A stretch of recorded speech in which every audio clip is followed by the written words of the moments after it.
రామరాజు ధీరజ్ మీద చాలా కోపంగా ఉంటూ ఉంటాడు. ఇంతలో అక్కడికి వేదావతి వచ్చి, "ఏంటండి ఇలా ఉన్నారు?" అని చెప్పేసైతే అడుగుతూ ఉంటుంది. ఆ మాటలు వినగానే అక్కడ ఉన్న రామరాజు మాత్రం చాలా కోపంగా ఉండదా మరి?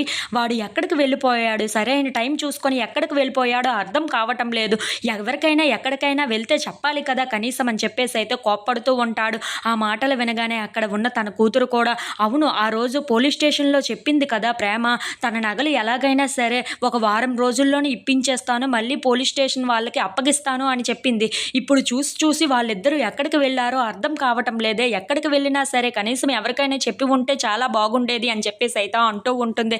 ఇంతలో అక్కడ ఉన్న రామరాజు మాత్రం, "మీకు ఇంకా అర్థం కాలేదా? నాకు బాగా అర్థమైంది. వాళ్ళిద్దరూ ఎక్కడికో చెక్కేశారు. ఇప్పటి వరకు మనల్ని మభ్యపెట్టి ఇప్పుడు నిండా ముంచేసి దాన్ని తీసుకొని, ఆ పిల్లని తీసుకొని వాడు ఎక్కడికో వెళ్ళిపోయాడు. నాకు బాగా పూర్తిగా అర్థమైంది.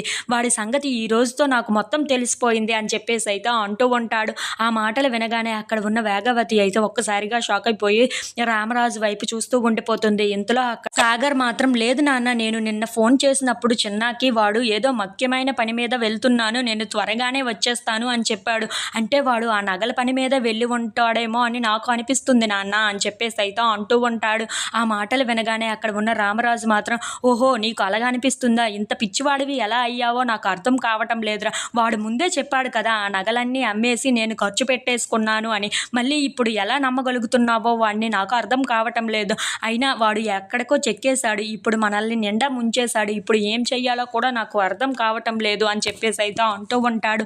ఆ మాటలు వినగానే ఇంట్లో ఉన్న వాళ్ళందరూ అయితే ఒక్కసారిగా షాక్ అయిపోయి అలా రామరాజు వైపు చూస్తూ ఉండిపోతారు. If you like this video, please subscribe.